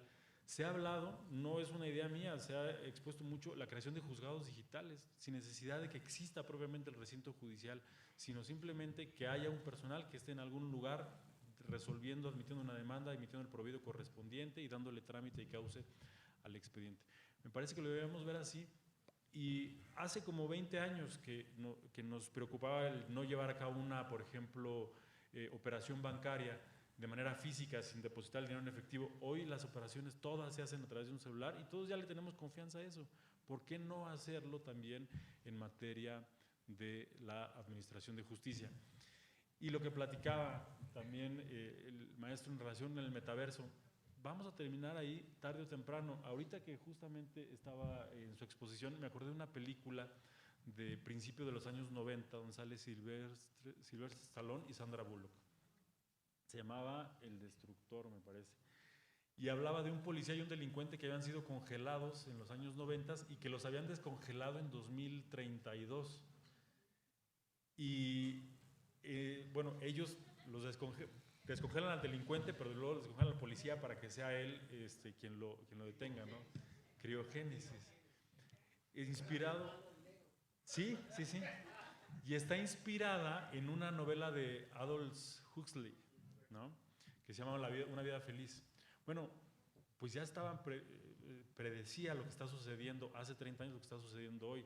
No sé si recuerdan, pero en una parte donde el policía y Sandra Bullock iban a tener sexo, pues el policía ya estaba muy puesto y le dice, ¿qué te pasa? Hace 30 años fue la mayor causa de muerte en el mundo, el SIDA, y ahora pues todo es a través del metaverso, y entonces tenían estos sistemas que ya se utilizan hoy en día, ¿no?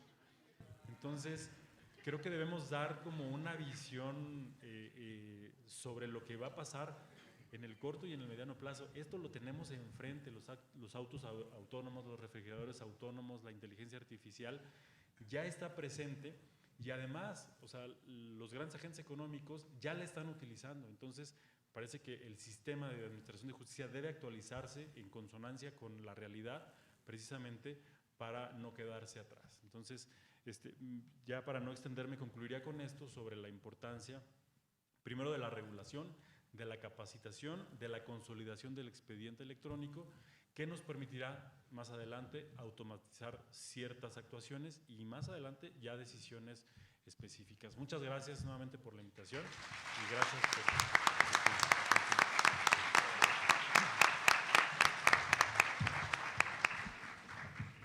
Muchas gracias, juez, sobre todo porque muy claro y muy ejemplificativo de que, digamos, es una tendencia mundial lo digital, ¿no?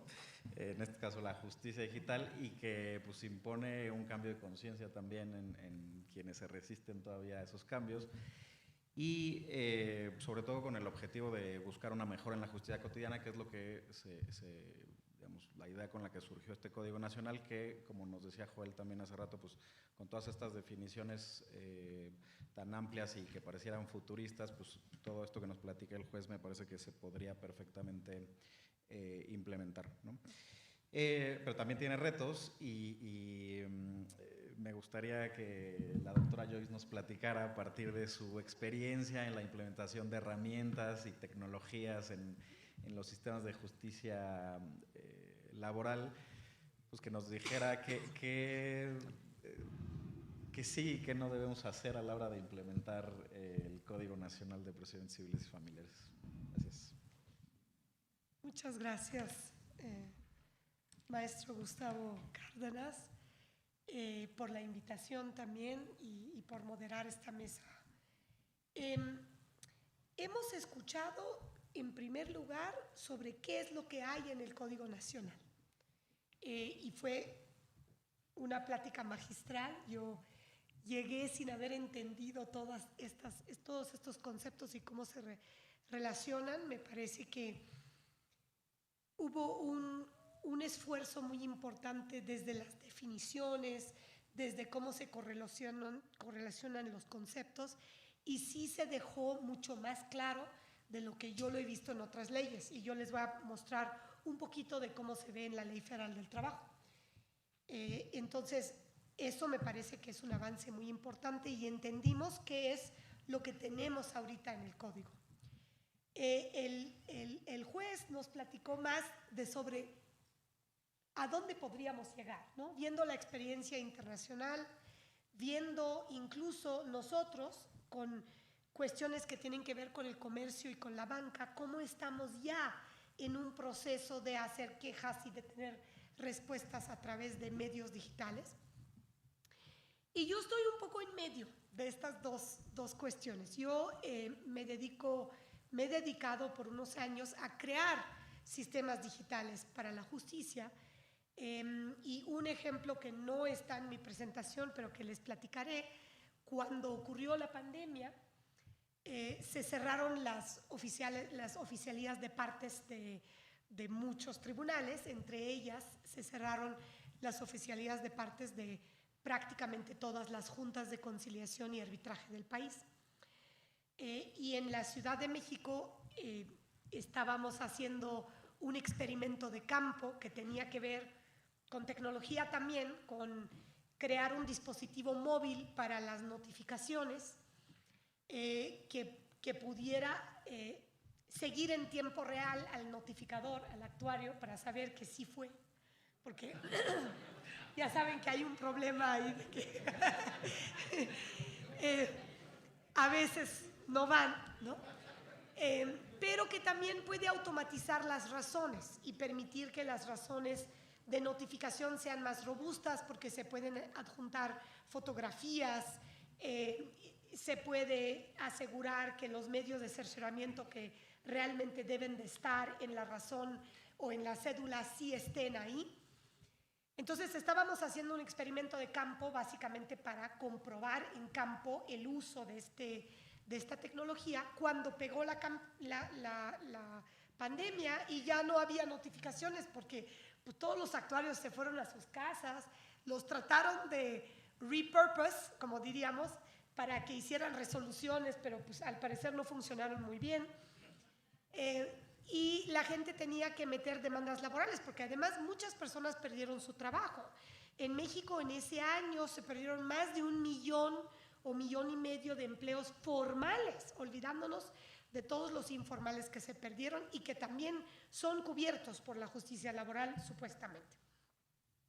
Entonces decidimos hacer un sistema de demandas en línea para la Junta, ¿no? Y fue muy rápido, lo desplegamos el 8 de junio de 2020 y de ahí en adelante la Junta ya no recibió en papel, aunque se acabó la pandemia y volvió a abrir la oficina de partes, el resto de sus 73,000 expedientes que recibió hasta el día que cerró el año pasado, el 2 de octubre, todos fueron recibidos a través de este sistema, ¿no? Entonces, estoy como en medio, ¿no? En el cómo lo hacemos. Y este cómo también me da algunas intuiciones sobre por qué es tan importante la justicia digital, qué son los obstáculos y cuáles deberían de ser nuestras motivaciones más importantes para así llevar a cabo la justicia digital. Entonces, sé que soy la última y hay que hacer esto rápido. Entonces, a ver. ¿Por qué la justicia digital? En primer lugar, por el acceso a la justicia. Yo sé que muchas personas hablan del digital divide, muchas personas hablan de esta división digital. Y en esta cuestión de los actuarios decían, bueno, pero si todo se hace a través del dispositivo móvil, entonces, ¿cómo van a llegar a ese lugar en la sierra, no? Pues es que no iban antes tampoco, ¿no? Esta idea de que no, es que todas estas personas accedían a la justicia, ¿no? En México, en la Ciudad de México, en el área metropolitana, hay una penetración de 90% más o menos de smartphones. A nivel de todo el país hay una penetración cerca del 70%. Hay muchas personas que no están accediendo hoy a la justicia que podrían acceder si hubiera estos medios digitales. Luego están las necesidades y beneficios de realizar procedimientos remotos. Lo vimos en la pandemia y nos platicó el juez justamente cómo la pandemia fue ese empuje para hacer que, de hecho, operaran procedimientos que ya tenían definidos, pero que nadie quería. Había tanta resistencia, y esa resistencia, tristemente, creo que no viene de la gente, no viene de los justiciables tanto, viene del gremio de abogados y de jueces y del sistema legal, no viene tanto de las personas justiciables. Entonces es importante para poder realizar procedimientos remotos. La inclusión de información digital, porque hoy en día, y eso sí lo especifica el código, hay mucha información que nace digital, que no tiene una vida física en un papel. Entonces es muy importante poderla incluir. El ahorro de tiempo y esfuerzo del personal jurisdiccional y de las partes, eso también lo platicó el juez. El ahorro de recursos naturales, el papel, esta cosa de tener los dos expedientes nos va a seguir obligando a tener papel, papel, papel. Ahora, para dar cumplimiento a la justicia digital es necesario tener herramientas tecnológicas y sistemas de justicia digital. Y en estas herramientas y sistemas radica para mí una parte muy importante de los beneficios de la justicia digital. ¿Qué es un sistema de justicia digital? Bueno, eso ya nos lo explicó el doctor Joel súper bien, ¿no? Entonces, ahí está, justo yo había puesto lo que dice el nuevo código de esta definición. Pero la pregunta que yo tendría es, ¿qué es el beneficio que trae no solo tener justicia digital? Es decir, no tengo que estar presencialmente, me conecto a una audiencia, pero los sistemas mismos, ¿qué beneficio traen adicional a este acceso remoto en línea, etcétera? La automatización, la estandarización. Tenemos problemas muy graves de que pensamos, todo el gremio de abogadas y abogados, pensamos que la ley es perfecta y que todo está claro. Escribimos en código, ya, está bien, palomita. No, la ley no es clara y hay todo tipo de criterios muy distintos que se utilizan. Un sistema digital que nos ayuda a ser parte del trabajo jurisdiccional y de administración de justicia nos va a ayudar a estandarizar. Va a reducir la discrecionalidad, porque si yo voy a elaborar mi demanda a través de un sistema o voy a elaborar mi acuerdo a través de un sistema, entonces el siguiente paso es que el sistema me ayude para que yo no salga de lo que realmente deben de ser los criterios. Más transparencia, obviamente, porque estos sistemas nos permiten tener usuarios, saber quién hizo qué, quién cambió qué, quién corrigió cosas en el expediente que tal vez no había el permiso de corregir estas cuestiones. Sencillas, como un domicilio, pero ¿quién lo cambió? ¿Quién es el usuario? Tienen auditables estos sistemas que nos permiten saber qué es lo que pasó. Aumenta también la atención, y esto también lo platicó el juez Gómez Fierro, el aumento a la atención y calidad en los procesos no automatizables, porque esperemos que siempre haya procesos no automatizables para que todavía tengamos trabajo, y sí los hay, pero el personal está tan ocupado escaneando expedientes, ¿no? Que es escaneando expedientes para cumplir con la obligación del expediente digital, que no tiene tiempo para sentarse a pensar realmente en los argumentos y pensar de una manera que hoy todavía las máquinas no tienen posibilidad de pensar. ¿Sí? Facilita la comunicación y facilita la colaboración interinstitucional, que casi siempre en este tipo de reformas ambiciosas, como es este Código Nacional, como fue la reforma penal, como ha sido también la reforma laboral, no funcionan si no hay colaboración interinstitucional. Y voy a regresar a este punto porque parte de lo que yo quiero decir es que hay que colaborar en hacer el sistema digital. Esta idea de que cada Tribunal Superior de Justicia va a hacer su propio sistema digital para gestionar esto es un sueño que no va a funcionar, y si llega a funcionar, va a salir mal, porque no van a ser compatibles, no van a hablar entre sí, no van a tener los web services que necesitan para comunicar información, etc. Entonces, los sistemas digitales tienen una característica de tener economías de redes, economías de escala y economías de alcance. Entonces, hay que coordinar sobre crear estos sistemas. Bueno, y quiero nada más enfatizar, el tiempo escasea, que hay una diferencia entre un sistema digital donde yo registro cosas, pero no me ayuda a hacer nada, y un sistema de gestión. Lo que necesitamos realmente son sistemas de gestión, porque frecuentemente, si yo tengo solo un sistema de registro y yo soy un secretario jurídico, para dar un ejemplo, odio el sistema, porque tengo que hacer todo mi trabajo y luego tengo que alimentar el sistema. Entonces, ¿qué sucede? Si no me obligan a alimentar el sistema con campos obligatorios, pues no lo hago. Entonces tenemos sistemas de registro hace mucho tiempo, incluso en el Poder Judicial, con miles de variables. Es impresionante el número de variables, y casi todos están vacíos en la mayoría de los procedimientos, porque ¿quién los quiere llenar? En cambio, en un sistema de gestión, si yo, para elaborar el convenio de conciliación, que es el caso ahorita en los centros de conciliación laboral, necesito poner todos los datos, porque eso es lo que me va a escupir al final el formato del convenio, y yo no lo voy a tener que hacer a mano y hacer copy-paste de mis diferentes formatos en Word. Entonces, pues sí alimento el sistema, porque si no sale mal el convenio, es sujeto a nulidad, me llega un amparo, etcétera, ¿no?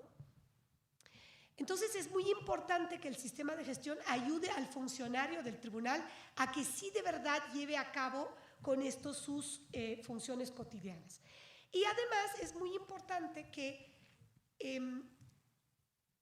esto nos va a proveer estadísticas y nos va a proveer transparencia, y nos va a dar la oportunidad de que hagamos lo que se llama toma de decisiones de política pública con base en evidencia. Evidence-based policy making. No tenemos evidence-based policy making en México porque no tenemos evidence, ¿no? Adentro del sistema judicial.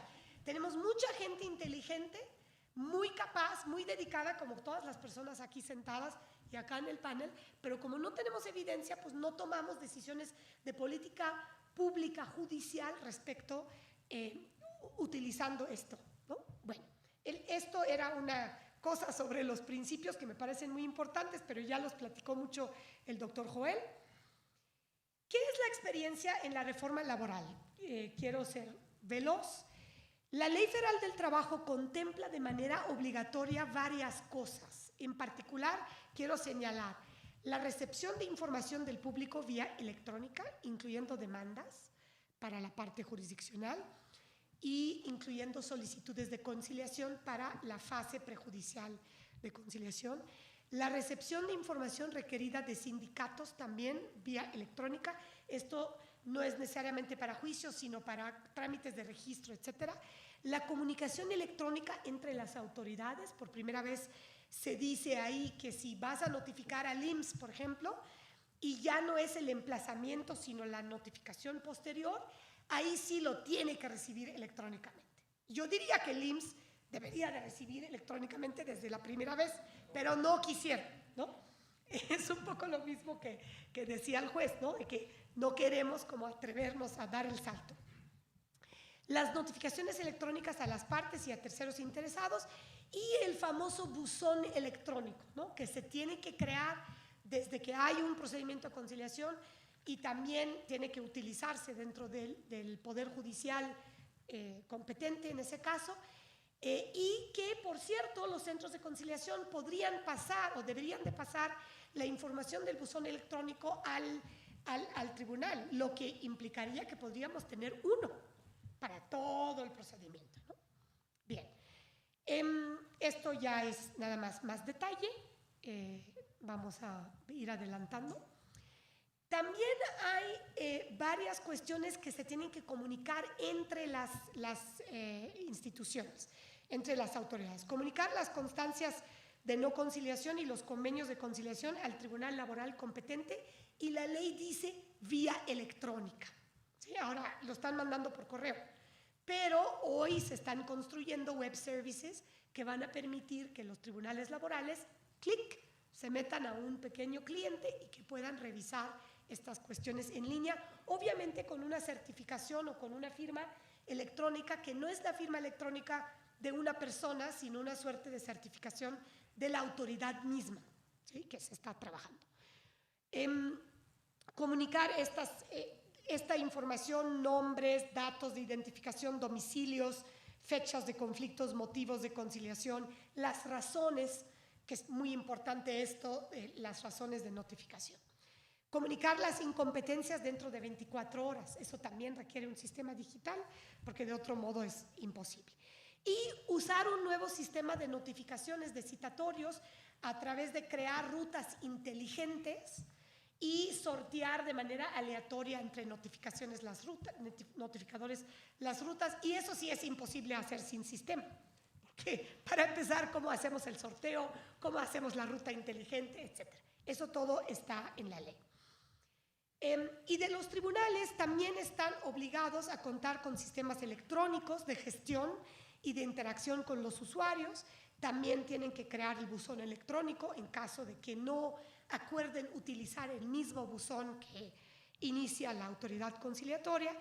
Y además hay un tema olvidado, pero hoy se está trabajando también, de que los exhortos entre tribunales laborales de competencia federal y local y de diferentes competencias territoriales, y también los de los centros de conciliación, según el artículo 753 de la ley, deben de realizarse vía electrónica a través de una sola plataforma, donde deben estar enlazados todas las autoridades, las administrativas y las jurisdiccionales, las federales y las locales. Esto no existe, pero está en la ley, ¿no?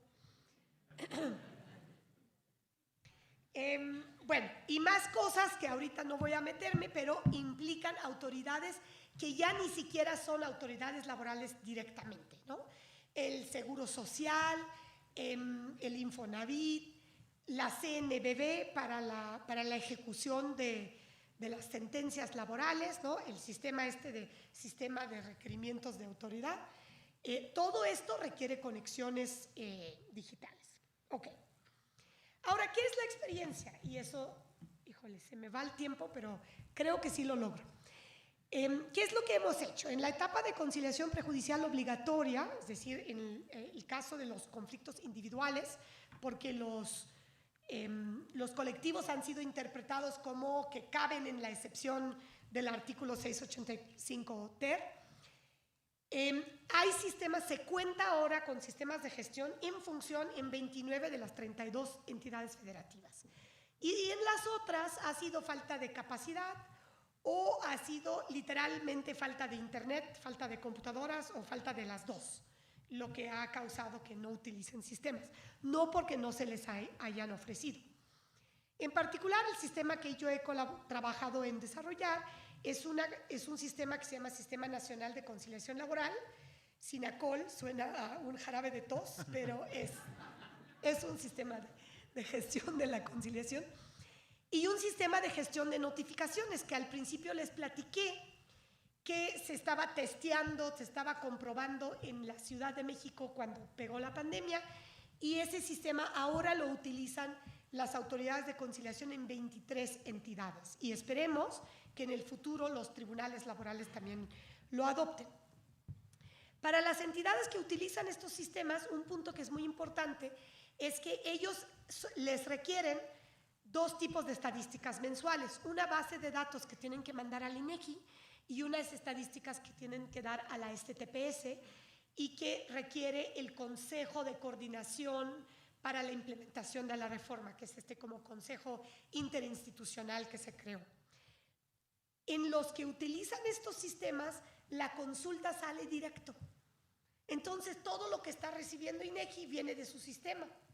Y por lo tanto, obviamente, tienen el incentivo de no hacer nada en papel, de hacerlo todo dentro del sistema. Ahora, no hacen nada en papel, pero todos ellos también tienen el respaldo del expediente en papel. ¿Saben por qué? porque no tienen la confianza de que el Poder Judicial de su entidad va a hacer valer totalmente el expediente electrónico. Entonces, todos también tienen expedientes en papel y todos sufren porque a escasos 2, 3 años de haber entrado en vigor la ley, ya tienen cuartos y cuartos y cuartos llenos de esos expedientes, aunque sean de conciliación, ¿sí? Actualmente también se trabajan mejoras a estos sistemas a través de un proyecto de asistencia técnica. Resulta que en laboral se benefició mucho de que se hizo la reforma por lo del TEMEC y entonces se crearon estos fondos de cooperación técnica, pero eso ayudó mucho para la parte de las tecnologías y necesitamos buscar una manera a través de algún acuerdo, al menos interinstitucional dentro de México, para poder hacer ese esfuerzo digital para este código. Y para los tribunales laborales de las entidades federativas, ahora en este año inició un proyecto también de asistencia técnica enfocado a tecnologías, donde se va a trabajar este tipo de herramientas para los tribunales locales. El Tribunal Federal Laboral tiene ciertas herramientas ya hechas dentro del Consejo, pero no están realmente adoptadas estas herramientas por parte de ningún tribunal laboral, y en el área laboral 80% de los casos son locales, entonces realmente no hay una digitalización generalizada a nivel de la etapa jurisdiccional, pero esto es lo que se está trabajando. Bueno, ¿qué es lo que hemos encontrado? Bueno, las claves para la implementación exitosa son: 1, obligatoriedad. Si no es obligatorio, pues es muy difícil que la gente lo hagan, porque los sistemas no son como las ensaladas. Para que lo consumas, no te doy nada más la ensalada y nada más un tenedor y todos sabemos y comemos la ensalada y felices. No, consumir un sistema requiere capacitación, pero no solo del personal de TICS, que está definido en la ley, gracias al doctor Joel y maestro Cárdenas, pero también tenemos que educar al personal, al mismo personal jurisdiccional, ¿no? El juez hablaba de que en su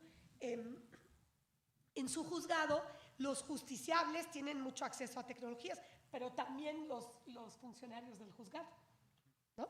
Y no es así todos los funcionarios de todos los juzgados en todo el país, ¿no? Entonces es muy importante la obligatoriedad, es muy importante el soporte, por eso es excelente esto que viene en la ley. Es muy importante recordar que un sistema digital no reemplaza el pensamiento humano, no reemplaza el criterio jurídico, no reemplaza la conciencia humana y nunca es perfecto, ¿sí?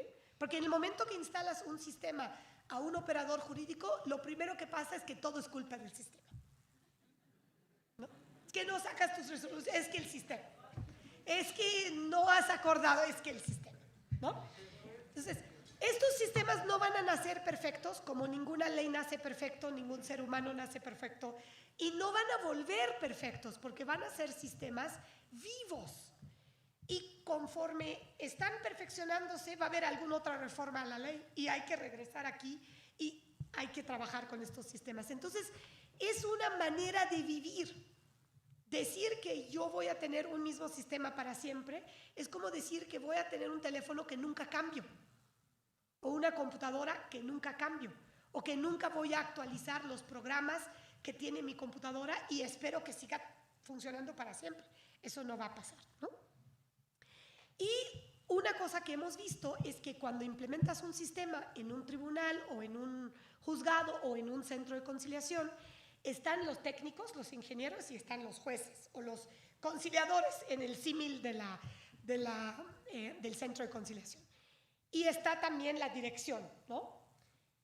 Si no hay una colaboración interna, de modo que las personas técnicas, cuando le dicen al juez, no puede hacer eso, porque el sistema no lo permite, porque las reglas de negocio del sistema están hechos para seguir la ley, y lo que está tratando de hacer no sigue la ley. Entonces hemos tenido situaciones kafkianas donde los técnicos están explicando la ley a los conciliadores.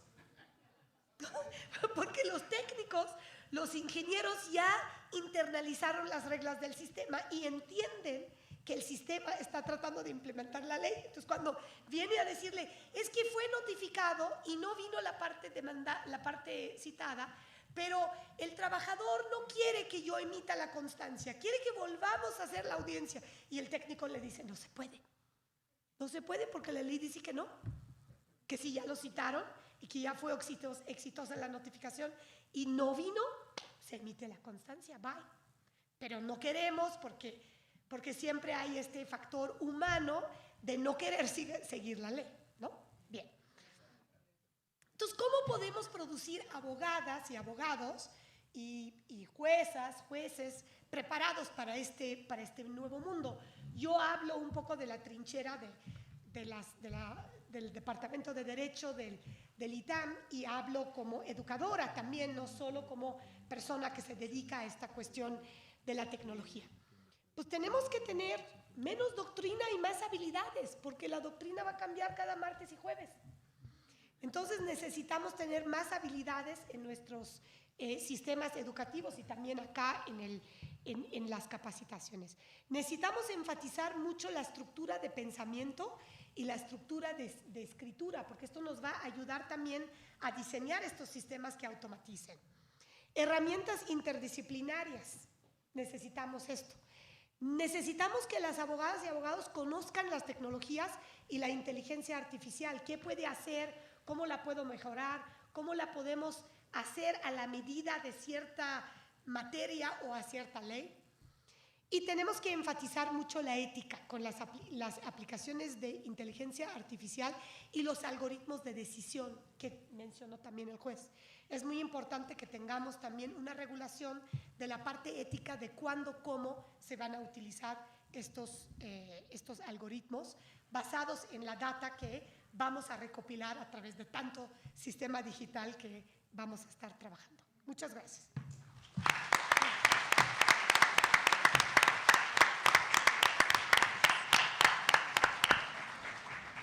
Muchas gracias, doctora. Yo creo que es muy importante conocer estas experiencias recientes en la implementación del sistema laboral o de justicia laboral, porque hay una como tendencia, no sé por qué, a voltear a ver para esto solo lo penal, ¿no? Y me parece relevantísimo su trabajo y su experiencia y sus recomendaciones para cómo hacer que sí se implemente de forma correcta, ¿no?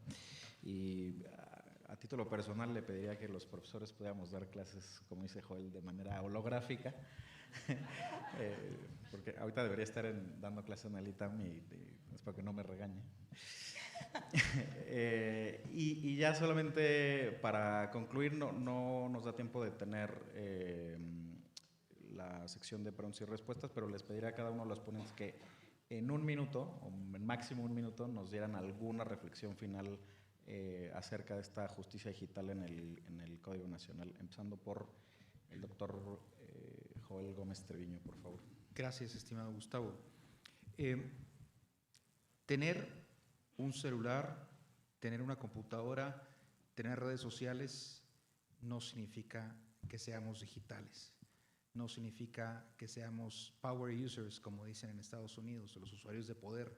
No seamos usuarios de abajito, seamos usuarios de poder, los power users, que se usa mucho el término en la informática en Estados Unidos. Hay algunos estudios que indican que el ser humano solamente usa el 10% de su cerebro. Yo les puedo asegurar que la mayoría de las personas usan el 10% de las capacidades de su celular. Solamente el 10%. Nos conformamos con WhatsApp, con Facebook, con YouTube, con Gmail, y de ahí no pasamos. Y TikTok, porque todos somos expertos en TikTok ahora. Esas 5 aplicaciones somos expertos todos, pero no sabemos qué más puede hacer nuestro celular. Estaba viendo un video en TikTok precisamente que decía que desde que los iPhone cambiaron a puerto USB-C se convirtieron en computadoras, y ahora están felices los dueños de los iPhones porque se pueden usar muchas cosas, muchos aparatos con el iPhone gracias a que ahora tiene puerto USB-C. Apostemos por la tecnología sin reparo. Todo lo que hacemos en la vida real, casi todo, al menos en el ámbito profesional, prácticamente en el ámbito jurídico, casi todo puede hacerse por computadoras, a través de internet, de forma remota. Desde luego que va a costar trabajo, desde luego que no va a ser sencillo, desde luego que hay retos importantes que hablar y que sortear, pero así como se habla de problemas y de problemas y de problemas con lo digital, pocas veces se habla de beneficios. A mí me gustaría mucho que también el gobierno hablara de beneficios, porque siempre se habla de los costos, los problemas. Hablemos también de beneficios para poner las cosas sobre la justa balanza. Muchas gracias.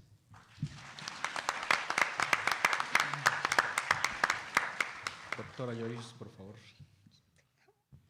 Bueno, pues yo acabo de terminar de hablar, entonces nada más lo que quiero decir es obvio que los beneficios son impresionantes de la justicia digital. Creo que sí requiere un esfuerzo importante de cambiar el chip,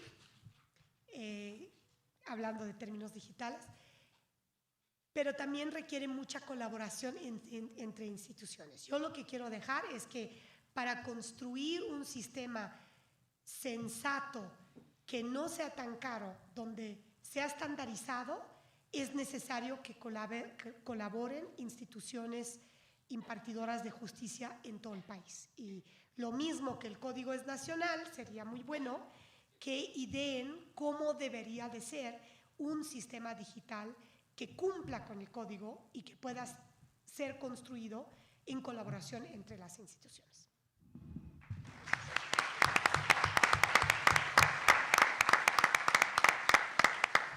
Juez Gómez Fierro, por favor.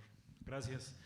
Mi conclusión sería una regulación robusta que establezca metas a corto, mediano y largo plazo para la implementación total de un sistema de justicia digital interinstitucional y que particularmente el Código Nacional de Procedimientos Civiles y Familiares pudiera retomar la experiencia adquirida particularmente por la duplicidad que ha tenido el juicio de amparo del expediente físico y electrónico, y en el caso también particular de todos los avances que se tuvieron también en materia de justicia laboral, que yo los desconocía y que gracias a la doctora Joyce, que nos ha dado la oportunidad aquí de conocerlos, pudiera retomarse esa experiencia justamente para eso.